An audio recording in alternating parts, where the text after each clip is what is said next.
혹시 여러분들은 지금까지 살면서 야, 이건 내 인생의 절호의 기회다라고 생각되는 일을 겪으신 적이 있으십니까? 그러니까 지금까지 살면서 그때 내가 그 기회를 붙잡았기 때문에 지금 이렇게 비교적 형통하고 윤택한 삶을 살고 있다라고 생각해서 그때를 생각하면 그 기회를 붙잡은 것에 항상 감사하며 살만한 일들, 아니면은 그때 그 기회를 내가 잡았어야 했는데 그 기회를 붙잡지 못해서 지금까지 내 인생이 조금 벅차고 어려운 삶을 살고 있다라고 생각해서 그때를 생각하면 그 기회를 놓친 것을 두고두고 후회하고 아쉬워하며 살 만한 일들, 그런 시간들이 여러분들에게 있으십니까? 세상에서 성공한 사람들은 대개 다 기회가 왔을 때 망설이지 않고 잘 붙잡았던 사람들입니다. 본격적인 자기계발서를 최초로 만들어낸 작가이자 강사인 데일 카네기라고 하는 사람이 있는데, 그는 성공에 관한 많은 말을 했습니다. 근데 그가 말하기를 기회를 놓치지 마라. 제일 앞서가는 사람은 과감히 결단을 내려 실행하는 사람이다 라고 했습니다. 근데 이 말대로 실행을 해서 기회를 놓치지 않아서 성공한 가장 대표적인 인물이 아마 제 아내일 겁니다. 처음 만났을 때 제가 손을 내밀었는데 그때 과감히 결단을 내려서 저와 결혼했기 때문입니다. 물론 제 아내는 반대로 생각하겠죠. 여러분, 기회에 대해 제가 들어본 말은 누구에게나 인생에는 세 번의 기회가 온다. 기회란 살며시 왔다가 쏜살같이 달아난다. 기회는 뒷머리가 없다라는 말인데, 이런 말들에서 저는 우리의 가치관을 엿볼 수 있다고 생각합니다. 여러분, 성실하게 살고자 하는 사람들에게 과연 기회란 어떤 의미가 있는 걸까요? 하나님의 주권적인 섭리를 믿고 하나님께서 우리의 걸음과 길을 인도하시며 눈동자같이 우리를 살피셔서 하나님의 거룩하신 뜻을 이룬다고 믿고 사는 사람들에게 과연 기회란 어떤 의미가 있는 것일까요? 에베소서에서 사도 바울은 에베소에 있는 교인들에게 권면하면서 때가 악하기 때문에 세월을 아끼라라고 했습니다. 그런데 이 세월을 아끼라라는 이 말을 원어의 의미를 좀 더 살려 번역하면 시간이 제공하는 기회를 사다, 시간이 제공하는 기회를 최대한 이용하다입니다. 그래서 NIV 성경에서도 Making the most of every opportunity 이렇게 번역을 했죠. 직역을 하면 주어진 모든 기회에 최선을 다해라 라는 의미입니다. 또 공동번역 성경도 이 시대는 악합니다. 그러니 여러분에게 주어진 기회를 이제 잘 살리십시오라고 이렇게 번역했습니다. 인생의 모든 순간이 다 기회이고, 그래서 그 모든 순간순간에 최선을 다하며 사는 것이 바로 세월을 아끼는 것의 그 의미로 본다면, 평생의 기회가 3번 온다는 말이나 아니면은 기회라는 것은 살며시 왔다가 쏜살같이 달아난다는 말, 또 기회는 뒷머리가 없다는 그러한 말들이 정의하고 있는 기회는 별로 의미가 없는 것일지도 모릅니다. 이렇게 아무리 자주 사용하는 이 기회라는 단어에는, 이렇게 우리가 자주 사용하는 이 기회라는 단어에는 세속적인 가치가 묻어 있는데, 그것을 너무 여과 없이 교회도 그리고 하나님의 사람들도 사용하고 있는 것은 아닌지 모르겠습니다. 예를 들어 여수 이제 한 섬에서 아주 작은 교회에서 목회를 하던 목사님이 큰 도시로 목회지를 옮기고 난 후에 그 교회가 급성장했다고 해보죠. 근데 그걸 기회를 놓치지 않았기 때문에 성공했다고 말한다면 여러분은 그걸 어떻게 생각하십니까? 제가 목회를 하면서 언젠가는 기회가 올 것이다 생각해서 그 기회가 올 때까지 인내하고 참고 있다든지, 아니면은 지금 그 기회가 왔는데 내가 이 기회를 놓치면 안 된다 라고 말한다면 도대체 무슨 기회를 말하는가? 즉 무슨 기회를 지금 기회라고 말하고 있는 것인지, 지금이 왜 기회가 온 것인지, 아니면 어떤 기회를 기다리고 있는 것인지 한번 물어봐야 되지 않겠냐라는 것입니다. 여러분, 오늘 본문을 보면 그 요한복음을 기록하는 요한이 나옵니다.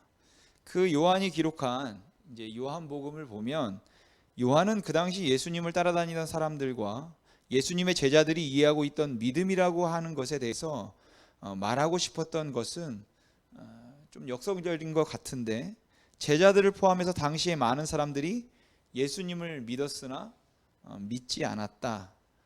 그것이 요한이 하고 싶었던 말이었던 것 같아요. 그러니까 사람들은 예수님을 믿고 따랐지만 그럼에도 불구하고 주님의 말씀을 이해하지 못했다는 것이죠.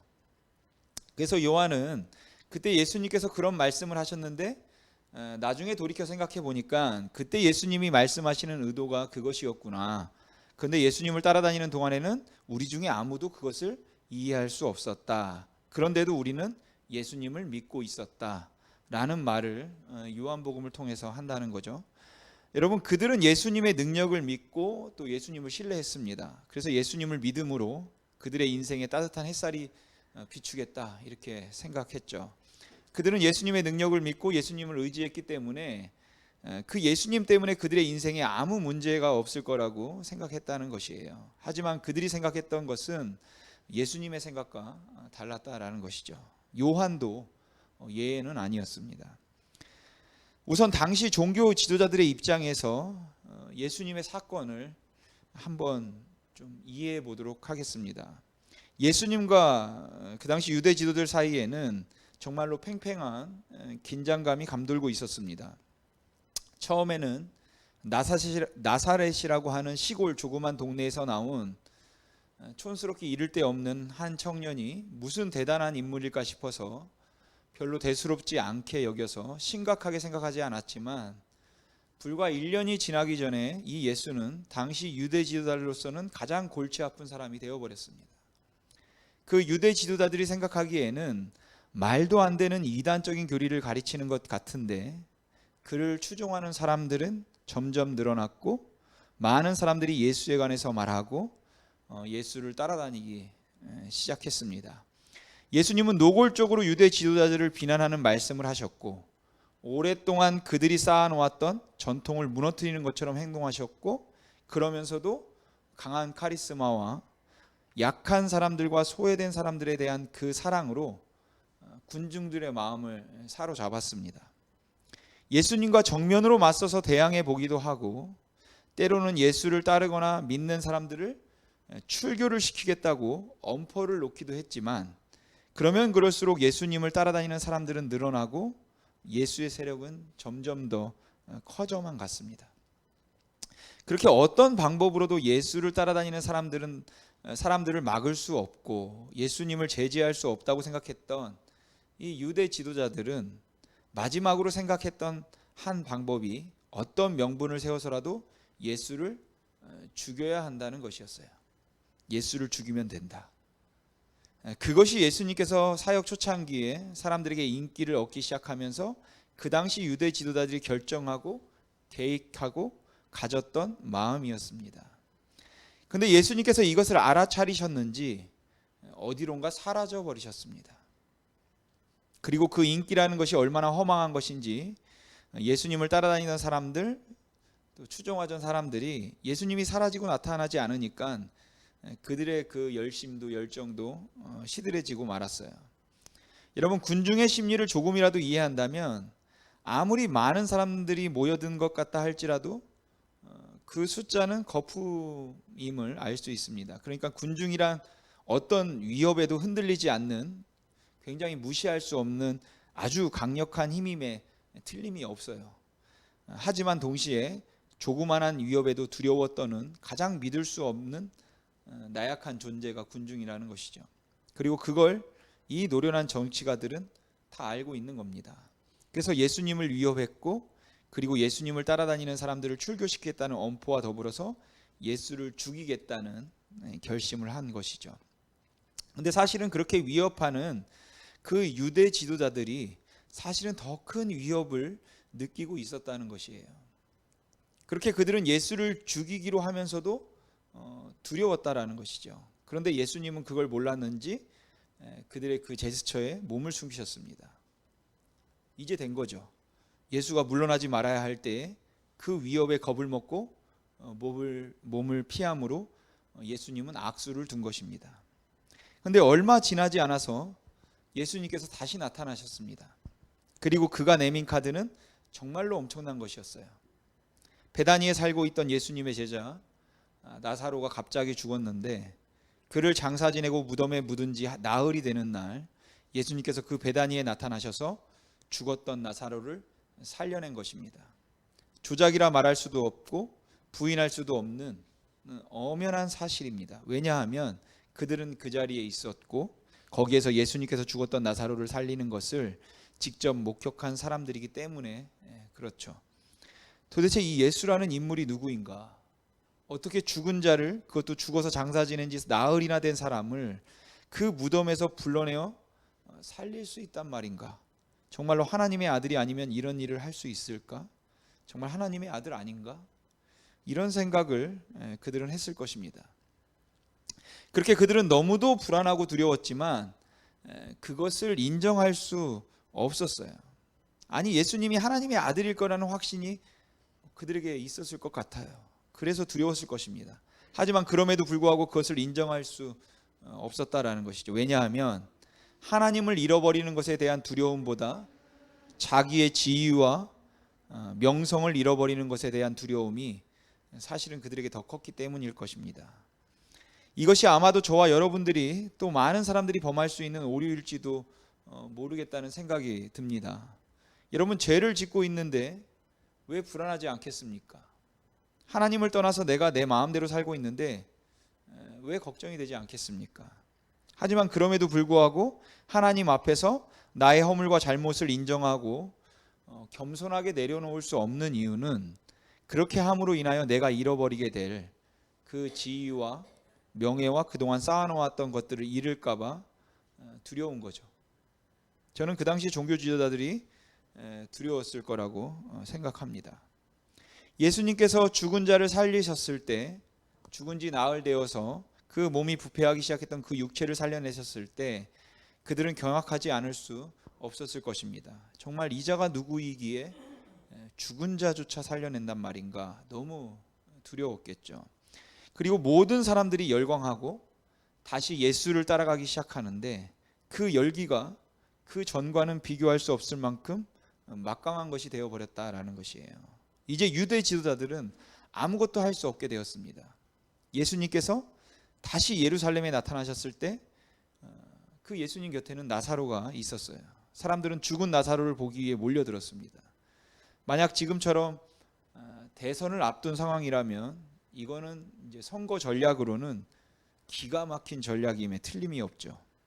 사람들은 모이면 예수님 이야기를 했고 사람들이 가는 곳마다 수많은 군중들이 몰려들었고 그 많은 군중들은 정말로 죽었다가 살아났다는 그 나사로를 보기 위해서 몰려들어서 모두가 저 사람이 살아나는 것을 내가 보았다. 서로 증언하는 그런 사람들 뿐이었습니다. 그걸 보며 바리새인들이 자기들끼리 이렇게 말해요. 요한복음 12장 19절에 있는 말씀인데 볼지어다 너희 하는 일이 쓸데없다. 보라 온 세상이 그를 따르는도다. 이제 다 틀렸다. 이제 끝났다라는 것입니다. 예수님이 이겼다는 것이에요. 온 세상이 예수를 따르고 있으니까 이제는 무슨 계략을 써도 전세를 역전할 수 없다는 것이고 도저히 예수를 잡을 수 없게 되었다는 것입니다. 그러니까 바리새인들이 패배를 인정하는 이제 말인 것이죠. 정말 기가 막힌 반전의 반전 끝에 마침내 백성의 지지를 받고 있는 그 예수님께서 승리하신 것입니다. 그런데 사실 돌아보면 유대 지도자들에게는 예수를 죽일 수 있는 기회가 몇 번 있었습니다. 그래서 그들은 그거 놓친 것이 두고두고 후회될 것입니다. 예루살렘에 들어오기 전에 처치했어야 되는데 예수가 어디에 있는지 우리가 어떻게든 찾아내서 어떤 모양으로든지 죽어버렸어야 되는데 그가 예루살렘에 들어오도록 한 것, 그것이 치명적인 실수였다고 그들은 두고두고 후회할 것입니다. 하지만 아무튼 끝났습니다. 그들은 기회를 놓쳤고 할 수 있는 게 아무것도 없었다라는 것이죠. 그런데 예수님이 움직이지 않는 것이에요. 어리석은 것인지 순진한 것인지 아니면 다른 무슨 꿍꿍이가 있는 것인지 죽은 사람도 살릴 수 있는 능력이 있고 수많은 사람들의 가슴을 서늘하게 하는 가르침이 있고 가난하고 병든 사람들을 위해서 밤을 지새울 만큼 따뜻한 온정과 애정과 사랑과 열정이 있는데, 그래서 수많은 사람들이 호산나 다윗의 자손 우리의 왕이여 라며 예수님을 왕으로 삼겠다고 왕이라고 부르짖고 있는데, 그래서 최고의 권력을 차지할 수 있는 절호의 기회인데 망설이고 예수님이 움직이지 않는 것입니다. 그 열광하는 군중들을 향하여 여러분 이제 나를 따르면 행복할 것입니다. 나를 따르면 우리가 영원히 자유함을 얻을 것입니다. 라는 말 한마디면 온 백성이 들고 일어날 만한데 아무 말도 하지 않고 있다라는 것이죠. 망설이고 있는 겁니다. 이 모습은 마치 결투에서 적의 칼을 빼앗고 무릎을 꿇게 한 후에 칼을 곁에 두고 딴짓을 하는 것과 다를 바 없는 것 같았습니다. 그리고 예수님의 대적들이 그 기회를 놓칠 리가 없죠. 순식간에 예수를 죽여버렸습니다. 아무도 예상하지 못하고 아무도 그렇게 기대하지 않았던 그 순간에 예수님께서 그 호산나 다윗의 왕으로 예루살렘에 입성하실 때 수많은 사람들이 죽었던 자를 살리던 그 능력에 관해서 이야기하고 생명의 떡이신 예수에 관해서 이야기를 하고 많은 사람들이 예수를 왕으로 추대하겠다고 쫓아다니던 그때 예수님께서 잠시 방심하시고 예수님께서 잠시 망설이던 그때에 순식간에 그들은 예수를 죽여버렸다라는 것이죠. 그렇다면 예수님을 따르던 요한의 편에서 보면 어떠했을까요? 요한은 특히 이때를 생각하면 그 감회가 남달랐을 겁니다. 왜냐하면 그에게는 두고두고 얼굴이 화끈거리는 부끄러운 순간이었기 때문이죠. 예수님께서 수많은 사람들의 그 환호와 호의 속에 이스라엘의 왕으로 추대되기 바로 그 전, 그러니까 예루살렘에 입성하기 전 요한은 그의 어머니에게 부탁을 했는지 아니면 어머니가 자진했는지는 모르지만 요한은 어머니와 함께 예수님을 찾아간 적이 있었습니다. 오늘 본문이죠. 오늘 본문에는 안 나오지만 마태복음에 가면 어머니와 함께 등장합니다. 그렇게 요한의 어머니와 요한과 야고보는 예수님을 찾아가서 예수님에게 정중하게 부탁을 했습니다. 예수님이 이번에 예루살렘에 들어가서 권력을 잡으시면 한 사람은 주의 우편에 한 사람은 주의 좌편에 앉게 해달라, 이렇게 부탁을 했어요. 여러분, 요한은 젊은 사람이었지만 정말 똑똑한 사람이었습니다. 야망이 있는 사람이었고 상황을 판단할 줄 아는 사람이었어요. 다른 제자들은 두려워하고 있었지만 요한은 이거 충분히 승산이 있는 싸움이다 여겼다는 것이죠. 특별히 예수님의 제자들 중에 가룟 유다는 예수님께서 패배할 것이라고 생각을 해서 다른 주머니를 차고 다른 방법들을 구상하고 있었지만 적어도 요한이 보기에는 예수님에게 승산이 있었습니다. 그래서 요한은 예수님께서 사람들의 환호를 받으면서 그 위에 올라 이번에는 분명히 왕이 되실 수 있겠다고 생각했습니다. 물론 종종 예수님께서 마음 약한 말씀을 하시고 예루살렘에서 죽임을 당할 거라고 말씀을 하시지만 절대로 그럴 리가 없다고 요한은 생각했어요. 왜냐하면 그는 예수님을 사랑하고 또 예수님의 능력을 믿었기 때문에 예수님이 이긴다고 여겼습니다. 그리고 예수님께서 죽었던 나사로를 살리는 그 순간 요한은 그야말로 무릎을 치며 말했을 겁니다. 이제 됐다. 이제 드디어 됐다. 왜냐하면 예수님께서 그 죽었던 나사로를 살리시고 수많은 사람들이 다시 일어나서 환호하기 시작하는 그 순간 요한은 그것으로 승리를 확신할 수 있었기 때문입니다. 그래서 예수님 찾아가서 정중하게 청했던 것이죠. 주님 권력 잡으면 저 아시죠? 오른편에 앉게 해주십시오. 위기이기는 하지만 또한 절호의 기회이기도 한 것입니다. 요한은 예루살렘에 들어가면서 주변의 정황을 예리하게 판단하고 살펴보았습니다. 예루살렘에 들어가시고 군중들이 예수님을 왕으로 삼으려고 환호하는 모습을 보면서 요한은 그래, 나의 계산이 맞았다. 내 계산이 맞았어. 그걸 확인할 수 있었고 심지어는 바리새인들끼리 하는 말, 다른 복음서에는 기록되어 있지 않은 이 말을 요한이 이제 요한복음에 하는 것을 보면 아마 요한이 엿들은 것 같은데, 아까 보았죠. 바리새인들이 서로 말하기를 쓸데없는 짓 우리가 했다 하고 있다. 다 끝났다. 다 끝났어. 이 말을 들었죠. 예수님이 이겼습니다. 아니, 예수님과 요한이 이겼습니다. 이미 예수님을 대적하고 있던 그 적들은 의욕을 상실한 상태이고 자포자기한 상태입니다. 3년 동안 예수님을 따라다니면서 꿈꿔왔던 그 일이 이제 현실로 다가온 것이에요. 여전히 긴장이 있기는 하지만 적어도 요한이 보기에는 예수님이 이겼습니다. 그런데 예수님이 움직이지 않습니다. 지금쯤이면 움직이셔야 하는데 움직이지 않는 것이에요. 예수님에게 승산이 없다고 생각한 가룟 유다는 벌써 행동을 했는데, 그래서 요한은 너무 초조한데 오히려 예수님은 패배를 준비하고 계셨습니다. 예수님께서는 제자들의 발을 씻기시며 서로 사랑하라고 당부하셨고, 자신은 고난과 죽음의 길을 가야 하지만 그 제자들을 안전하게 지켜달라고 기도하셨습니다. 예수님은 기회를 놓쳤습니다. 예수님 앞에 누구보다 먼저 찾아가서 주님, 이번에 예루살렘에 들어가면 분명히 큰일 납니다. 이렇게 큰일 났을 때 주님 제발 저를 기억하셔서 저를 주님 오른편에 앉게 해주세요 라고 간청했던 요한은 그 상황을 살피면서 틀림없이 이번에 일이 벌어질 거라고 생각해 예의주시하고 예수님이 이번 기회를 잡아주시기를 기다리고 있었는데, 요한이 생각할 때는 다 잡은 기회를 예수님께서 망설여 놓치고 있는 것이죠. 그리고 마침내 순식간에 예수님이 죽었습니다. 하지만 예수님은 그것을 달리 생각하셨습니다. 예수님은 그것을 기회라고 여기지 않으셨어요. 왜냐하면 예수님은 왕이 되기 위해 예루살렘에 가신 것이 아니라 십자가의 길을 가기 위해 예루살렘으로 가신 것이기 때문입니다. 그렇게 예수님은 죽으러 예루살렘으로 가신 것이기에 군중의 환호와 이스라엘의 왕이라는 함성은 결코 누리거나 허락해서는 안 될 유혹이었습니다. 그러나 분명한 것은 틀림없이 예수님은 왕으로 오셨고 분명히 승리하셨다는 것이죠. 그런데 예수님의 승리는 이 땅에서의 영광이 아니라 하나님의 거룩한 뜻을 이루므로 모든 백성들을 구원하여 생명을 주는 것이었기 때문에 십자가에서 죽으신 것입니다. 그리고 요한은 내가 그때는 그걸 몰랐고 나중에야 이것을 이해했다라고 고백합니다.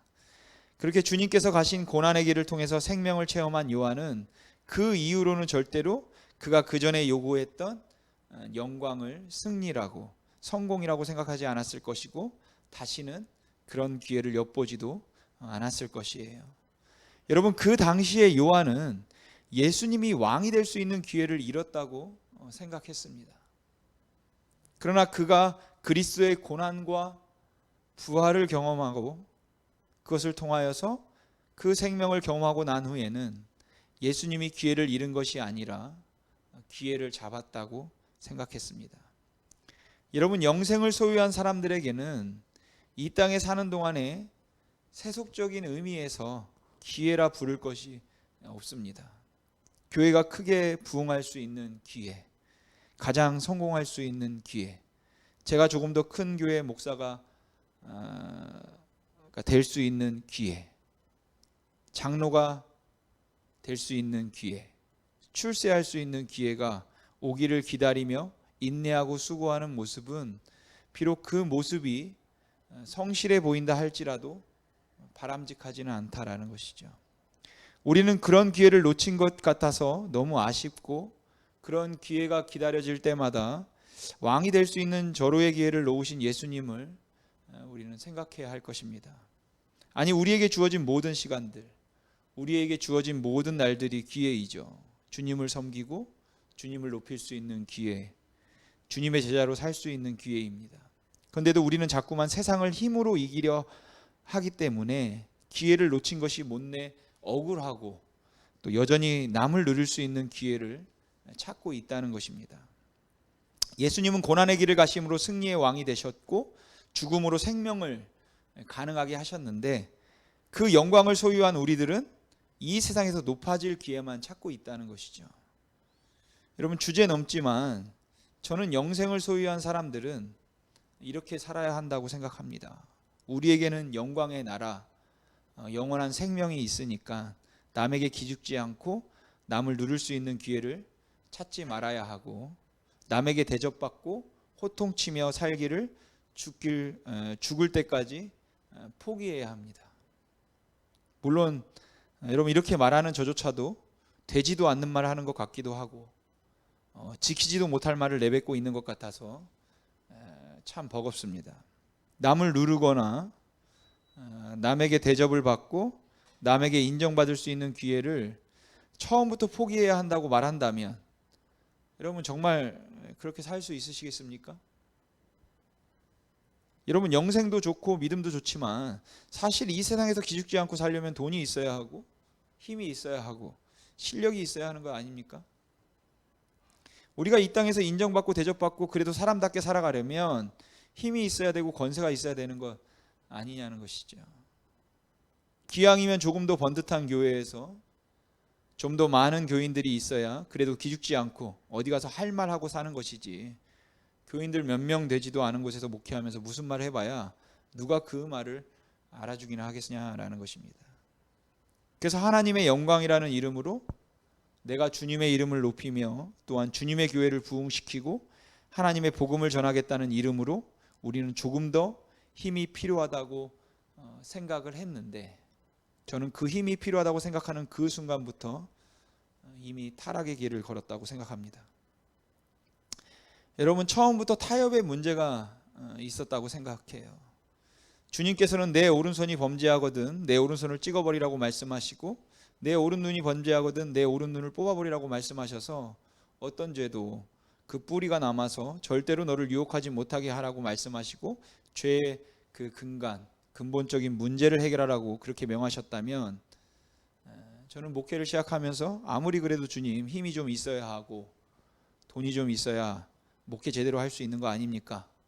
라는 생각을 했고, 그렇게 힘이 있어야 되고 돈이 있어야 된다는 생각 때문에, 그래서 저는 그 문제들은 적당히 타협해도 된다고 생각했었습니다. 가끔 제 아내가 이런 말을 합니다. 당신 돈 걱정 없이 소신껏 목회할 수 있게 하려고 열심히 일한다고. 그래서 항상 고맙게 생각을 하죠. 그런데 여러분, 제가 돈 걱정하지 않는다고 해서 여러분들 앞에서 당당하게 막 말한다면 그것 또한 돈의 힘으로 여러분들을 누리려고 하는 것 아닐까요? 그런데 주님은 그것을 처음부터 끊으라고 말씀하시는 것 같다라는 것이죠. 그리고 죽을 때까지 그걸 포기하라고 말씀하십니다. 그런데 들으면 들을수록 너무 비현실적인 말 같다는 것이에요.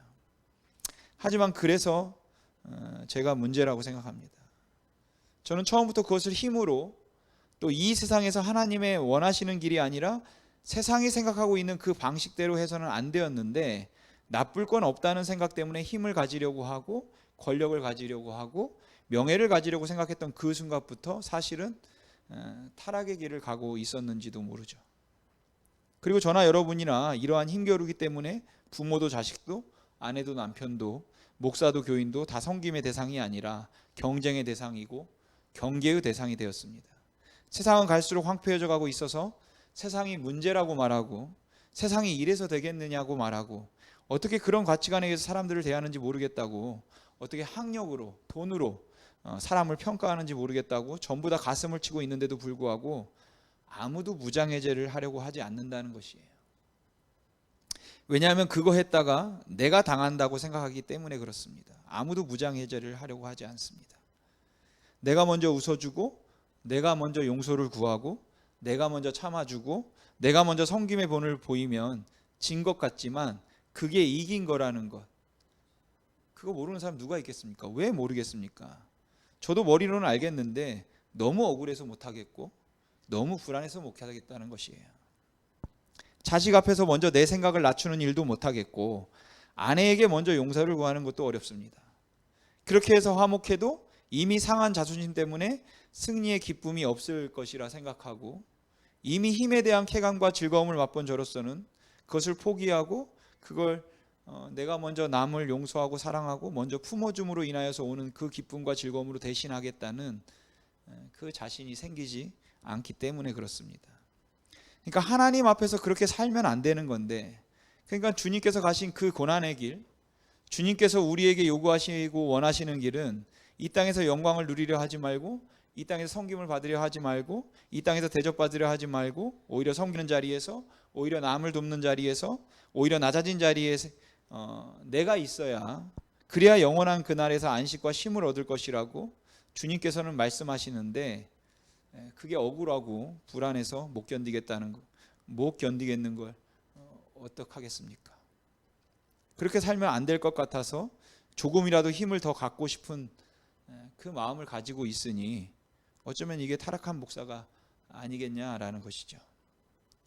물론 주님이 어떻게 하셨을까를 묻는 것은 합당치 않아 보일 수 있습니다. 주님은 주님이니까 그랬고, 우리가 주님의 길을 갈 수 없을 테니까 그건 주님이 하신 일이라, 우리가 모두 주님을 본받아서 주님처럼 그렇게 살 수는 없을 테니까 그건 제가 이해할 수 있습니다. 하지만 요한은 어땠을까요? 예수 그리스도의 고난과 부활을 통해서 그에게 주어진 생명이 무엇인가를 알고 난 후에 아마도 요한은 평생 사역을 하면서 오늘 본문에 나오는 그 주님을 찾아가서 나를 주님의 오른편에 앉게 해달라고 청했던 그 순간을 가장 부끄러워하지 않았겠습니까? 내가 왜 그때 그런 부탁을 했을까? 내가 왜 그때 주님을 찾아가서 주님 그 영광의 자리에 올라가시면 나를 오른편에 앉게 해달라는 그 부탁을 왜 내가 했을까? 생각하면 두고두고 가슴이 아프고 두고두고 수치스럽고 부끄러운 고백이 아니었겠습니까? 저는 제가 주님이 부르시는 날까지 이 땅에 살면서 승리인 듯 보이지만 패배인 허상을 따라 살지 않았으면 좋겠고, 또 우리 교회들이 세속적인 영광에 찌든 흉측한 화려함에 부끄러움을 우리가 느낄 수 있었으면 좋겠습니다. 얻은 것 같지만 결국은 다 잃은 것이고, 올라간 것 같지만 결국은 낭떠러진 허상을 붙드는 것을 마치 절호의 기회라도 되는 양, 그 기회를 잡아서 성공했다, 그 기회를 못 잡아서 실패했다, 우리가 말하지 않았으면 좋겠습니다. 아내나 남편 앞에, 자식이나 병약하신 부모님 앞에 군림하듯 서 있는 모습은 승자의 영광스러운 모습 같으나 사실은 주님의 영광의 날에 나로 하여금 주의 오른편에 앉게 해달라고 청했던 요한의 모습만큼이나 초라하고 부끄러운 모습임을 하나님의 사람들은, 우리는 인정하며 살아가야 할 것입니다. 그래서 하나님의 사람들은 누릴 때, 또 남들에게 대접받을 때, 그리고 많은 것을 가지고 오히려 세상에서 사람들의 부러움을 받을 때 경계하고 두려워해야 할 것입니다. 그래서 나로 하여금 그 권세를 갖게 해달라고 요구했던 요한에게 예수님께서 하신 말씀이 이것이었습니다. 너희 중에 누구든지 크고자 하는 자는 너희를 섬기는 자가 되고, 너희 중에 누구든지 으뜸이 되고자 하는 자는 모든 사람의 종이 되어야 하리라. 여러분, 대접받고 인정받는 것을 성공이라고 보고 싶은 그 생각, 아예 그것이 잘못된 것입니다. 처음부터 그것을 용납하면 안 되었던 것입니다. 여러분도 아시겠지만 예전에 유럽의 교회들은 굉장했습니다. 예전에는 교회들이 유럽에서 대세였고 주류였습니다. 그렇기 때문에 많은 사람들은 기독교에 관해서 말하고 기독교를 통해서 유익과 혜택을 얻으려고 했다면, 지금 유럽의 교회는 어떻습니까? 주류가 아니라 그야말로 아주 미미한 소수의 사람들입니다. 그런데 저는 지금 우리나라 교회가 그 전철을 밟고 있는 것 같다는 것이죠. 여러분, 지금 우리나라 교회는 이제 더 이상은 주류라고 말할 수 없는 미미한 것이 되어버렸습니다. 하루가 멀다 하고 뉴스에 오르락내리락 하고 사람들의 손가락질을 받는 미미한 것이 되어버렸어요. 그런데 이 미미한 교회가 아직도 그 영광과 부귀와 아직도 그 화려하던 때의 그것을 누리며, 아니면 그 쾌락과 그 힘을 지금도 조금 더 소유해 보려고 몸부림치고 있다면 절대로 희망이 없을 것 같습니다. 오히려 미미한 자리를 찾아야 가야 할 것이에요. 이제 우리는 그걸 인정하고, 이제는 우리가 주류가 아니기 때문에 미미한 곳에서 어떻게 섬겨야 할까, 어떻게 그 수치스러운 가운데 더 이상 힘이 아닌 새로운 삶의 가치관을 보여줄 수 있을까, 이것을 우리 기독교가 고민하고 우리 그리스도인들이 고민해야 된다고 생각합니다. 그래서 저는 감히 우리 사랑하는 시민있는교회 성도 여러분들에게 코로나로 어려운 이 시기에, 그리고 새해를 앞둔 이 시기에 저와 여러분이 자신을 돌아보며 내가 어디에 있는가, 이것을 좀 물었으면 좋겠습니다. 혹시 요한처럼 기회라는 말을 통해서 주님 나로 하여금 그 영광의 오른편에 앉게 하소서, 하나님 저로 하여금 큰 교회 목사 되게 해주시고 좋은 곳에서 대접받는 목회하게 해 주시옵소서, 은연중에라도 그 생각 자체가 죄임을, 아니 그 생각 자체가 부끄러울 수밖에 없음을 인정하지 않으면 저는 틀림없이 그 죄에 빠질 것 같아 두렵습니다. 사랑하는 성도 여러분, 요한처럼 기회라는 말을 통해서 주님 나로 하여금 주님 영광 얻었을 때 그 영광의 오른편에 앉게 해주십시오. 하나님 나로 하여금 힘 얻어서 대접받고 인정받고 성공하게 해주세요. 은연중에라도 그 생각 자체가 죄임을, 아니 그 생각 자체가 수치스럽고 여러분 부끄러울 수밖에 없음을 인정하여서 영광의 나라, 영원한 생명을 소유한 하나님의 백성으로 새로운 삶의 가치관을 여러분 세상에 보여주며 살아가시기를 주님의 이름으로 소망합니다. 기도하겠습니다.